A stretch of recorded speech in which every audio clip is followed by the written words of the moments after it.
رب اشرح لی صدری ویسر لی امری واحلل عقدۃ من لسانی یفقہوا قولی آمین یا رب العالمین۔ السلام علیکم ورحمۃ اللہ وبرکاتہ۔ تو ناظرین، آج کی اس ویڈیو میں ہم نماز کی روح کے بارے میں جانیں گے۔ پچھلی ویڈیو میں ہم نے جانا تھا کہ نماز کی کیا اہمیت ہے انسان کی زندگی میں اور کس طرح بے نمازی پر قہر الہی نازل ہوتا ہے۔ تو دراصل ہم سوچتے ہیں کہ نماز ایک فرض عبادت ہے، اسی لیے ہم خود کو نماز سے جوڑ نہیں پاتے۔ نماز صرف سورے پڑھنا یا سجدہ کرنے کا نام نہیں، نماز ہر اس معنی سے بڑے ہے جو ہمیں بچپن میں سکھایا گیا تھا۔ ہار کے بعد بھی اگر دنیا میں کوئی چیز ہے جو انسان کو کامیاب کر سکتی ہے تو وہ نماز ہے۔ تو چلیے آج کی اس ویڈیو میں ہم نماز کی اہمیت اور اس کی روح کے بارے میں جانتے ہیں کہ کس طرح ہمیں نماز کو اس کی روح کے ساتھ ادا کرنا چاہیے۔ ناظرین، قرآن شریف میں اللہ تعالیٰ فرماتا ہے، بسم اللہ الرحمن الرحیم، ان الصلاۃ تنہی عن الفحشاء والمنکر ولذکر اللہ اکبر واللہ یعلم ما تصنعون۔ مینس یہاں پر اس آیت کا مطلب یہ ہے کہ نماز کے پابند رہو۔ کچھ شک نہیں کہ نماز بے حیائی اور بری باتوں سے روکتی ہے، اور اللہ کا ذکر بڑا اچھا کام ہے، اور جو کچھ تم کرتے ہو اللہ اسے جانتا ہے۔ سورہ العنکبوت آیت نمبر 45۔ تو ناظرین، ہم نے بہت لوگوں سے سنا ہے کہ نماز کی یہ اہمیت ہے، نماز کے یہ فائدے ہیں، اور لوگ بھی یہ بھی بتاتے ہیں کہ نماز ہمیں کس طرح پروٹیکٹ کرتی ہے، ہماری کس طرح حفاظت کرتی ہے دشمنوں سے بھی، اور ہمارے خود کے جو حرام کام ہیں، جو سنفل ایکٹ سے جو ہم دنیا میں کرتے ہیں، اس سے کس طرح نماز ہمیں بچاتی ہے، کس طرح پروٹیکٹ کرتی ہے، اینڈ کس طرح یہی ہماری نماز ہمیں دنیا اور آخرت میں ہماری حفاظت فرمائے گی، اینڈ کس طرح یہ ہماری مدد کرے گی، اور کس طرح یہ نماز ہماری باڈی گارڈ بنے گی۔ تو یہ ساری باتیں تو ہم لوگوں سے اکثر سنتے ہی رہتے ہیں کہ نماز کس طرح ایک انسان کی حفاظت کرتی ہے دشمنوں سے، جادو سے، اور بیماریوں سے۔ مگر ہم میں سے بہت سارے لوگ یہ سوچتے ہیں کہ ہماری نماز ہمیں فائدہ کیوں نہیں پہنچا رہی ہے۔ میں بھی تو نماز پڑھ رہا ہوں اور بہت سالوں سے پڑھ رہا ہوں، لیکن نہ جانے پھر بھی کیوں میری نماز مجھے کوئی فائدہ نہیں پہنچا رہی ہے۔ میری زندگی میں ابھی بھی پریشانیاں ہیں، ڈیفیکلٹیز ہے، پرابلمس ہے۔ اور ہم ایسے لوگوں کو بھی جانتے ہیں جو کئی سالوں سے نماز پڑھتے ہوئے آ رہے ہیں، اور وہ پھر بھی لوگوں کی چغلیاں کرتے ہیں، غیبت کرتے ہیں، جھوٹ بولتے ہیں، اینڈ حرام کام کرتے ہیں، اور وہ ساری چیزیں کرتے ہیں جو اللہ کو ناپسند ہے۔ تو ان کی یہ نماز انہیں کس طرح پروٹیکٹ کر رہی ہے، کس طرح حفاظت کرتی ہے۔ تو انشاءاللہ ان ساری باتوں کے بارے میں آج ہم اس ویڈیو میں بات کرنے والے ہیں۔ تو اس ویڈیو میں ہم آج پریکٹیکل میتھڈ سیکھیں گے کہ نماز میں کس طرح خشوع و خضوع حاصل کریں۔ میں آپ کو آج 5 پوائنٹس بتانے والی ہوں جس کی مدد سے انشاءاللہ ہمیں ضرور انشاءاللہ نماز میں خشوع و خضوع حاصل ہوگا۔ تو جیسا کہ میں نے یہ آیت کریمہ پڑھی ہے، اللہ تعالیٰ قرآن پاک میں فرماتا ہے، سورہ العنکبوت آیت نمبر 45، ان الصلاۃ تنہی عن الفحشاء والمنکر۔ تو یہاں پر ناظرین اس آیت کا مطلب ہے کہ بے شک نماز بے حیائی سے اور بری باتوں سے روکتی ہے۔ جیسا کہ ہم سب مسلمان ہیں اور ہم سب قرآن پاک کو مانتے ہیں، رسول پاک صلی اللہ علیہ وسلم کی حدیث کریمہ کو بھی مانتے ہیں، تو یہاں پر ناظرین فحشاء اینڈ منکر کے معنی ہیں بری باتیں، ایوری تھنگ جو کچھ بھی ہمیں اللہ اور اس کے رسول صلی اللہ علیہ وسلم سے دور کرتا ہے، وہ ساری فحشاء اینڈ منکر، تو ہمیں ان ساری بری باتوں سے رکنا چاہیے۔ تو اگر ہم ان ساری بری باتوں سے رکتے ہوئے اپنی نماز کو ادا کریں گے تو انشاءاللہ یہ نماز ہمارے دلوں کو صاف کرنے کا ذریعہ بنے گی۔ یہی ہماری نماز ہمیں ہمارے گناہوں سے حفاظت کرے گی، ہمیں ہمارے گناہوں سے بچائے گی۔ تو ہم سنتے ہیں کہ لوگ کہتے ہیں کہ ہم کئی سالوں سے نماز پڑھتے ہوئے آ رہے ہیں لیکن ہماری نماز ہمیں کوئی فائدہ نہیں پہنچا رہی ہے، کہ کئی سالوں سے وہ لوگ 5 وقت نماز پڑھتے آ رہے ہیں اور پھر بھی وہ لوگ گناہ بھی کرتے جا رہے ہیں. اس کے پیچھے کیا وجہ ہو سکتی ہے کہ یہ لوگ جو نماز بھی پڑھ رہے ہیں اور پھر بھی یہ نماز انہیں ان کے ان گناہوں سے بچا نہیں رہی ہے. تو ناظرین، ہمیں یہاں پر یہ سمجھنے کی ضرورت ہے کہ ہمیں یہاں پر 2 چیزوں کا فرق جاننا ضروری ہے. ایک تو ہے نماز ادا کرنا اور دوسرا ہے نماز پڑھنا. جب اللہ تعالیٰ قرآن مجید میں مومنین کی نماز کے بارے میں فرماتے ہیں تو اللہ تعالیٰ فرماتے ہیں یقیمون الصلاۃ، مینس یہاں پر اللہ تعالیٰ فرماتے ہیں کہ وہ نماز ادا کرنے والے ہیں. اللہ تعالیٰ یہ نہیں فرماتے کہ یصلونا، مطلب کہ وہ نماز پڑھتے ہیں. اللہ تعالیٰ فرماتے ہیں کہ وہ لوگ نماز ادا کرنے والے ہیں، یعنی مومنین جو ہے وہ نماز ادا کرنے والے ہیں. اور جب بھی اللہ تعالیٰ منافقوں کی نماز کے بارے میں فرماتے ہیں قرآن پاک میں تو اللہ تعالیٰ فرماتا ہے فویل للمصلین، مینس تو ایسے نمازیوں کی خرابی ہے جو اپنی نمازوں میں خشوع و خضوع نہیں لاتے. تو یہاں پر ناظرین میں بخاری شریف کی حدیث شریفہ بیان کرنا چاہوں گی. سیدہ حذیفہ رضی اللہ تعالیٰ عنہ ایک آدمی کو نماز پڑھتے ہوئے دیکھتے ہیں اور وہ آدمی نماز صحیح طریقے سے ادا نہیں کر رہا تھا، یعنی اس کا رکوع پورے اطمینان سے نہیں ہو رہا تھا اور نہ ہی سجدہ وہ صحیح طرح سے ادا کر رہا تھا جیسا کہ ہمیں شریعت نے حکم دیا ہے. تو سیدنا حذیفہ رضی اللہ تعالیٰ عنہ اس آدمی کے پاس جاتے ہیں اور جا کر اس آدمی سے کہتے ہیں کہ اگر تم اسی حالت میں مر گئے جس طرح تم نماز ادا کر رہے ہو تو تم اس دین پر نہیں مرو گے جو دین ہمارے پیارے حبیب صلی اللہ علیہ وسلم لے کر آئے ہیں. اور ایک حدیث میں آتا ہے جو سنن نسائی میں ہے، سیدہ حذیفہ رضی اللہ تعالیٰ عنہ اس آدمی کے پاس جاتے ہیں اور اس آدمی سے فرماتے ہیں کہ کتنے وقت سے تم اس طرح نماز ادا کر رہے ہو، مینس کہ تم نہ سیدھے سے کوئی رکن ادا کر رہے ہو، نہ رکوع صحیح سے ادا کر رہے ہو اور نہ ہی سجدہ صحیح سے ادا کر رہے ہو، تو کتنے وقت سے تم ایسی نماز ادا کر رہے ہو؟ تو وہ آدمی کہتا ہے میں یہ نماز 40 سال سے پڑھتے ہوئے آ رہا ہوں.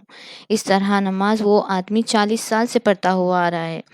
تو یہاں پر حضرت حذیفہ رضی اللہ تعالیٰ عنہ اس آدمی سے کہتے ہیں کہ تمہاری ایک بھی نماز یہاں پر قبول نہیں ہوئی. جو تم نے 40 سال سے ساری عبادت کی ہے وہ ساری کی ساری عبادات بیکار گئی ہے، یعنی وہ قبول ہی نہیں ہوئے. تو یہاں پر ناظرین کہنے کا مطلب ہے کہ نماز کو صرف یہ سوچ کر ادا کرنا کہ ہم صرف سجدے ادا کر لینا یا صورتیں پڑھ لینا یا رکوع ادا کر لینا، یہ نماز کا دراصل مقصد نہیں ہے. نماز کو اس کی روح کے ساتھ ادا کرنا، خشوع و خضوع کے ساتھ ادا کرنا، یہ نماز کا اصل مقصد ہے. ایک حدیث پاک میں آتا ہے، سیدنا ابو ہریرہ رضی اللہ عنہ فرماتے ہیں کہ ایک آدمی حضرت محمد مصطفیٰ صلی اللہ علیہ وسلم کے پاس آتا ہے اور کہتا ہے کہ یا رسول اللہ صلی اللہ علیہ وسلم، میں ایک آدمی کو جانتا ہوں کہ وہ ایک چور ہے جو دن میں چوریاں کرتا ہے اور رات میں نماز میں مشغول ہوتا ہے، اللہ تعالیٰ کی عبادت کرتا ہے، بٹ دن میں وہ چوری کرتا ہے. تو آپ صلی اللہ علیہ وسلم اس کا جواب یہ دیتے ہیں کہ اگر وہ انسان اسی طرح نماز ادا کرتا رہے تو امید ہے کہ عنقریب وہ اس کے ان گناہوں سے ضرور توبہ کر لے گا. اور کچھ ہی وقت کے بعد یہ دیکھنے میں آتا ہے کہ وہ انسان جو دن میں چوری کرتا تھا اور رات میں اللہ تعالیٰ کی عبادت میں مشغول ہوتا تھا، نماز ادا کرتا تھا، اس نے کچھ وقت کے بعد ہی اس کے ان گناہوں سے توبہ کر چکا تھا. تو یہاں پر اب اس کا کیا مطلب ہوا؟ نماز تو ہم بھی ادا کرتے ہیں، نماز تو ہمارے اطراف میں جتنے مسلمان ہیں وہ سب ادا کرتے ہیں، لیکن وہ یا ہم اپنے آپ کو ان گناہوں سے نہیں روک پاتے ہیں جس کو روکنے کا اللہ تعالیٰ نے قرآن پاک میں حکم فرمایا ہے. ہم نمازیں تو پڑھتے ہیں، اس کے ساتھ ساتھ ہم چغلیاں بھی کرتے ہیں، غیبت بھی کرتے ہیں اور نہ جانے کئی ایسے کام ہیں جسے اللہ تعالیٰ نے منع فرمایا ہے، ہم وہ بھی انجام دیتے ہیں اور ہم اللہ تعالیٰ کی عبادت بھی کرتے ہیں. تو یہ ہماری یہ عبادت ہمیں ہمارے ان گناہوں سے کیوں نہیں روک پا رہی ہے، اسی کے بارے میں آج ہم اپنی اس ویڈیو میں بات کرنے والے ہیں۔ تو ناظرین، ہمیں یہاں یہ سمجھنے کی ضرورت ہے کہ نماز دو چیزوں کا کمبینیشن ہے۔ ایک ہے نماز کی روح اور دوسرا ہے نماز کی باڈی۔ تو ہمیں یہاں پر یہ جاننے کی ضرورت ہے کہ کس طرح ہماری نماز ہماری حفاظت کرتی ہے جادو سے، ہمارے دشمنوں سے اور بیماریوں سے۔ اور یہاں ہمیں یہ سمجھنے کی بھی ضرورت ہے کہ دنیا میں کوئی بھی ایسا تعویذ نہیں ہے، نماز سے بڑھ کر کوئی ایسا تعویذ نہیں ہے جو ہماری حفاظت کرتا ہو، اور وہ نماز کیسی ہو جو ہماری حفاظت کرنے والی ہو، جسے ہم اس کی روح کے ساتھ ادا کرے، اس کی باڈی کے ساتھ ادا کرے۔ So means physical and spiritual form of صلاح۔ تو اس طرح کی ادائیگی کے لیے ہمیں یہاں پر نماز کے فقہ کو جاننا، نماز کے مسائل کو جاننا ضروری ہے، جو کہ انشاءاللہ آنے والی ویڈیوز میں ہم بات کریں گے جس کے بارے میں۔ اور اس کے ساتھ ساتھ ہی تجوید، جو کہ نماز کی باڈی ہے، جو کہ نماز کا مین ہے، کہ کس طرح ہمیں اپنے تجوید کے ساتھ نماز کی ادائیگی کرنا ہے۔ جس طرح ہم صورتیں پڑھتے ہیں، نماز سجدہ یا رکوع کی تسبیحات پڑھتے ہیں، کس طرح ہمیں مخرج ادا کرنا چاہیے، وہ ساری کی ساری باتیں ہم آنے والی اگلی ویڈیوز میں انشاءاللہ دیکھیں گے اکارڈنگ ٹو سنہ۔ تو نماز کی روح کیا ہے؟ دراصل نماز کی روح خشوع و خضوع کا نام ہے۔ تو جب ہم نماز میں ہماری نماز میں خشوع و خضوع آئے گا، جب ہم خشوع و خضوع حاصل کر لیں گے ہماری نماز میں، تو ہم بھی ان نمازیوں میں سے ہو جائیں گے جن کا ذکر اللہ تعالیٰ قرآن پاک میں فرماتا ہے، مینس کہ یقیمون الصلاۃ، کہ نماز ادا کرنے والے لوگ۔ اور یہی ہماری نماز ہوگی جو ہمیں ہمارے تمام برے کاموں سے ہماری حفاظت بھی فرمائے گی، اور ہمیں ہمارے دشمنوں سے اور بیماریوں سے بھی بچائے گی انشاءاللہ۔ لیکن یہاں پر ہم نماز کی اہمیت کو جاننے کے لیے ایک مثال لیتے ہیں، ایک ایگزامپل لیتے ہیں۔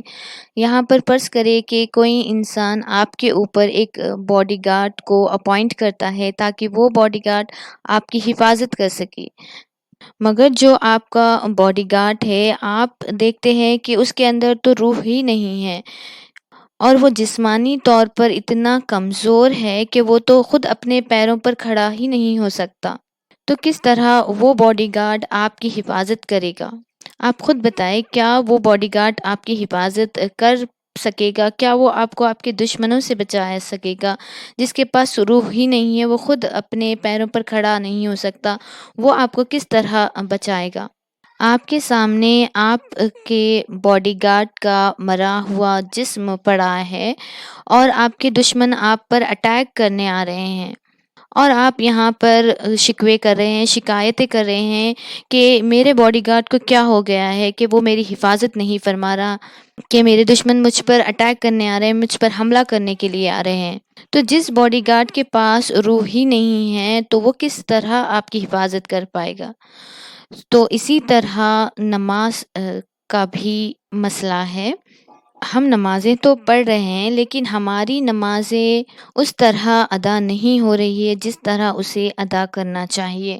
مینس ہماری نمازوں میں وہ خشوع و خضوع نہیں ہے جو اسے قبولیت تک پہنچائے، جس کے بعد ہماری بھی نماز ہماری حفاظت کرنے والی بن جائے گی۔ تو یہاں پر جیسا کہ ہم سب جانتے ہیں، رسول پاک صلی اللہ علیہ وسلم کی زندگی میں یا صحابہ کرام کی زندگی میں جب بھی کوئی پریشانی یا مسئلہ درپیش آتا تو آپ سب سے پہلے نماز ادا کرتے تھے، اور اس نماز کی برکت سے ان کے مسئلے سارے کے سارے حل ہو جاتے تھے۔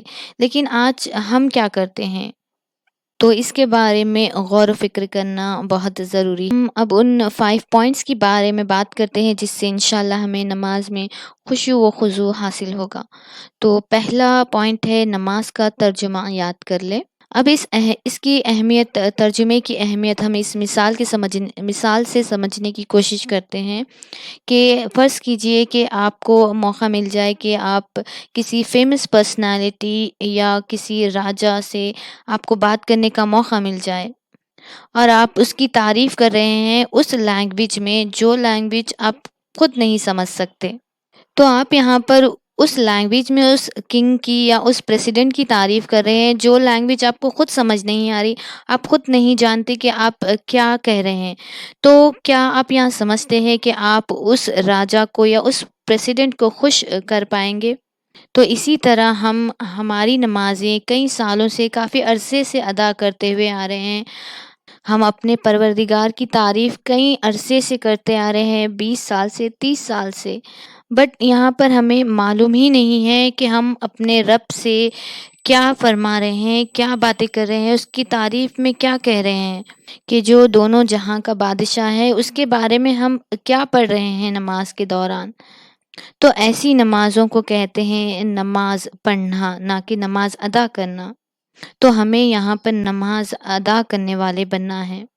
تو اسی لیے اگر ہمیں نماز کا ترجمہ یاد ہو جائے تو ہم نماز کے دوران ان کلمات پر کنسنٹریٹ کر سکتے ہیں جس سے ہمیں نماز میں خشوع و خضوع حاصل ہو. کیونکہ جب آپ کو معنی ہی نہیں پتہ ہے کہ آپ کیا کہہ رہے ہیں، کیا پڑھ رہے ہیں، تو کس طرح آپ کو نماز میں خشوع و خضوع حاصل ہوگا. اور دوسرا ہے پوائنٹ یہاں پر، نماز میں یہ سوچ کر پڑھے کہ یہ آپ کی آخری نماز ہے. تو اب اسے بھی ہم اس مثال سے سمجھنے کی کوشش کرتے ہیں کہ فرض کرے کہ کسی انسان کو ایک ڈاکٹر کہتا ہے کہ وہ کچھ مہینوں بعد مرنے والا ہے یا کچھ گھنٹوں بعد مرنے والا ہے، اور جب وہ اب اپنی نماز ادا کر رہا ہو تو شاید وہ اس کی آخری نماز ہوگی. تو آپ خود امیجن کریے کہ کس قدر اس کی نماز میں خشوع و خضوع ہوگا. اس کے اطراف میں لوگ فلموں کی باتیں کر رہے ہوں گے، کھیل کی باتیں کر رہے ہوں گے، اور نہ جانے کیا کیا دنیاوی زندگانی کے بارے میں باتیں کر رہے ہوں گے. مگر وہ انسان کہے گا کہ نہیں، یہ میری آخری نماز ہے، مجھے اب یہاں پر اپنے رب کو، اپنے پروردگار کو خوش کرنا ہے. اب اس کے بعد مجھے موقع نہیں ملے گا کہ میں اپنے گناہوں کی مغفرت کروا سکوں، اپنے گناہوں کو دھلوا سکوں. یہ میرا آخری موقع ہے. تم لوگ تو یہیں پر رہ جاؤ گے، میں یہاں سے جانے والا ہوں کیونکہ یہ میری آخری نماز ہے. تو کس قدر اس کی نماز میں وہ خشوع و خضوع ہوگا. تو اسی طرح کی نماز ناظرین قبولیت والی نماز ہے. تو ہمیں ہماری نماز اس طرح پڑھنی چاہیے، یہ سوچ کر کہ یہ ہماری آخری نماز ہے. تو یہی نماز ہمیں ہمارے گناہوں سے اور ہمارے دشمنوں سے ہماری حفاظت فرمائے گی انشاءاللہ. تو یہاں پر اس میں سے کوئی ایک پوائنٹ پر آپ کنسنٹریشن کر سکتے ہیں نماز میں خشوع و خضوع حاصل کرنے کے لیے. اب یہاں پر تیسرا ہے اللہ پاک کے مبارک اسم پاک کا تصور کرے، کہ نماز پڑھتے ہوئے اللہ پاک کے اسم مبارک کو نظر میں، تصور میں رکھ کر نماز ادا کریں. جیسا کہ حضرت جبریل علیہ السلام کی سننا ہے کہ آپ جبریل علیہ السلام حضرت محمد مصطفیٰ صلی اللہ علیہ وسلم سے فرماتے ہیں کہ نماز اس طرح پڑھو کہ تم اللہ کو دیکھ رہے ہو، اور اگر وہ مقام حاصل نہ کر سکو تو یہ سوچو کہ وہ تمہیں دیکھ رہا ہے.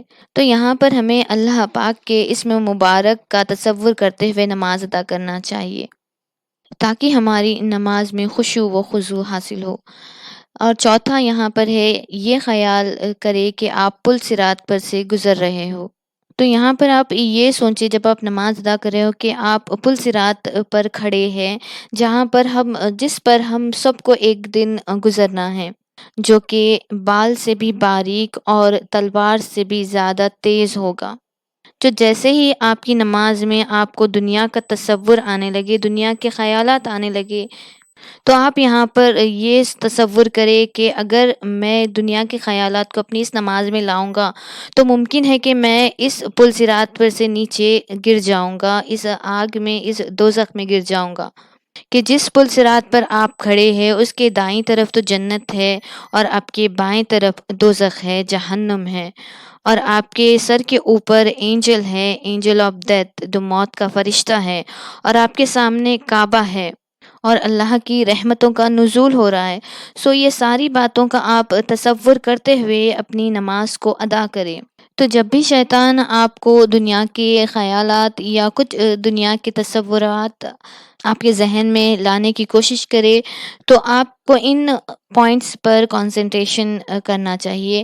یو کین سوئچ مینس یہاں پر آپ ایک پوائنٹ سے دوسرے پوائنٹ جس میں آپ کو خشوع و خضوع حاصل ہو آپ اس پر غور کر سکتے ہیں. اور یہاں پر پانچواں ہے اللہ کی رحمتوں کا نزول کا تصور کرنا. تو یہاں پر آپ تصور کریں کہ اللہ تعالیٰ کی انوار و تجلیات آپ جنت سے آپ پر نازل ہو رہی ہے. رسول پاک صلی اللہ علیہ وسلم فرماتے ہیں کہ جب کوئی انسان اللہ تعالیٰ کی عبادت میں مشغول ہوتا ہے تو جنت سے فرشتے نازل ہوتے ہیں اور اس انسان کے پیر سے لے کر اس کی ساری باڈی کے اطراف وہ رحمتیں وہ تجلیات نازل ہوتے ہیں. تو یہاں پر آپ کو غور کرنے کی ضرورت ہے. یہاں پر آپ غور کریں کہ میری نماز جب میں نماز ادا کر رہا ہوں تو یہاں پر فرشتے نازل ہو رہے ہیں اور میں اللہ کی ان نعمتوں کو چھوڑ کر اس دنیا کے بارے میں سوچ رہا ہوں. تو آپ اگر یہاں پر ان پوائنٹس کو فالو کر کر اگر اپنی نماز ادا کریں گے انشاءاللہ آپ کی نماز میں خشوع و خضوع حاصل ہوگا اور آپ کی نماز میں آپ کی زندگی میں انشاءاللہ ایک ایسا وقت بھی آئے گا کہ آپ خود نماز کے لیے اپنے آپ کو بے چین محسوس کریں گے. آپ اپنی نماز کی پیاس محسوس کریں گے. آپ کو آپ کی نماز سے محبت ہو جائے گی اور آپ کی عبادت آپ کی نماز آپ سے محبت کرے گی اور وہی نماز آپ کے لیے اللہ تعالیٰ سے دعا بھی کرے گی اور آپ کی حفاظت بھی کرے گی. رسول پاک صلی اللہ علیہ وسلم کی حدیث پاک ہے. آپ صلی اللہ علیہ وسلم فرماتے ہیں کہ عبادت نماز اس انسان کے لیے اللہ تعالیٰ سے دعا کرتی ہے جو انسان اپنی نماز میں خشوع و خضوع حاصل کرتا ہے، جو اپنی نماز کو اپنی عبادات کو خشوع و خضوع کے ساتھ ادا کرتا ہے. تو یہاں پر ہم اپنی عبادت کو ذریعہ بناتے ہیں تاکہ ہم اللہ تعالی سے مدد حاصل کریں، لیکن جب ہم اپنی نمازوں میں خشوع و خضوع حاصل کر لیں گے تو یہی ہماری نماز ہمارے بنا کہے اللہ تعالی سے ہمارے لیے دعائیں کریں گی. سبحان اللہ. تو ریالٹی میں ہماری صلاح ہی ہماری نماز ہی ہماری زندگی ہے. اللہ تعالیٰ قرآن مجید میں فرماتے ہیں کہ نماز سے مدد حاصل کرو، نماز سے اور صبر سے مدد حاصل کرو. بے شک نماز بڑی بھاری ہے لیکن ان لوگوں کے لیے نہیں جو نماز میں خشوع و خضوع لاتے ہیں. تو وہ کون لوگ ہیں جو اپنی نماز میں خشوع و خضوع حاصل کرتے ہیں؟ تو وہ یہ لوگ ہیں جنہیں یقین ہوتا ہے کہ وہ مرنے والے ہیں، کہ وہ اپنے رب کے پاس جانے والے ہیں، وہ اپنے رب سے ملنے والے ہیں. رسول پاک صلی اللہ علیہ وسلم فرماتے ہیں کہ اللہ تعالیٰ اس آدمی کی عبادت کی طرف نظر بھی نہیں کرتا، نظر بھی نہیں فرماتا جو انسان اپنی نماز میں خشوع و خضوع حاصل نہ کر رہا ہو. کہ آدمی نماز تو پڑھ رہا ہو، اس کی جسمانی حالت سے نماز پڑھ رہا ہو لیکن اس کا دل اس دنیا میں ہو، دنیا کی ایکٹیویٹیز میں ہوں. تو اگر آپ اس طرح کی نماز ادا کریں گے تو اللہ تعالیٰ ایسے نمازی کی نماز کی طرف دیکھے گا بھی نہیں، اسے قبول ہی نہیں کرے گا. سیدنا ابو ہریرہ رضی اللہ عنہ فرماتے ہیں آپ صلی اللہ علیہ وسلم نے فرمایا کہ جب اللہ کا بندہ اللہ کی عبادت کے لیے نماز میں کھڑا ہوتا ہے، اللہ کی بارگاہ میں اللہ کے سامنے کھڑا ہوتا ہے، اور جب وہ آدمی نماز میں اپنی نماز کے دوران اگر وہ آدمی دنیا کی زندگی کے بارے میں، زندگانی کے بارے میں سوچتا ہے، دنیا کا تصور کرتا ہے، تو اللہ تعالیٰ اس آدمی سے یہاں پر یہ فرماتا ہے کہ تو جس دنیا کے بارے میں یہاں پر سوچ رہا ہے کیا وہ مجھ سے بہتر ہے؟ کیا وہ چیز مجھ سے بہتر ہے جو تجھے میرے خیال سے روک رہی ہے؟ اللہ اکبر. سیدنا ابو ہریرہ رضی اللہ عنہ فرماتے ہیں حضرت ابو بکر رضی اللہ تعالیٰ عنہ کہتے ہیں، اور وہ سیدنا ابو بکر صدیق رضی اللہ تعالیٰ عنہ اللہ تعالیٰ سے پناہ مانگتے تھے خشوع آف نفاق سے، مطلب خشوع نفاق سے مینس یہاں پر انسان نماز تو ادا کرتا ہے لیکن اس کی نماز لوگوں کے دکھاوے کے لیے ہوتی ہے، نہ کہ اللہ تعالیٰ کو خوش کرنے کے لیے. تو یہاں پر حضرت ابوبکر صدیق رضی اللہ تعالیٰ عنہ ایسی نماز سے اللہ تعالیٰ سے پناہ مانگتے تھے. کہ لوگ لوگوں کو دکھانے کے لیے نماز ادا کرتے تھے، دنیا کے بارے میں سوچتے تھے، نہ کہ اللہ تعالیٰ کے بارے میں۔ تو آخر میں اللہ تعالیٰ سے دعا ہے کہ ہماری نمازوں میں بھی خشوع و خضوع حاصل ہو، اور ہماری نماز بھی قبولیت والی نماز بن جائے، جس سے ہمارا رب ہم سے خوش ہو، اور ہماری نماز ہمیں ہمارے رب کی بارگاہ میں ہماری عبادات کو قبول کرنے والی نماز بن جائے۔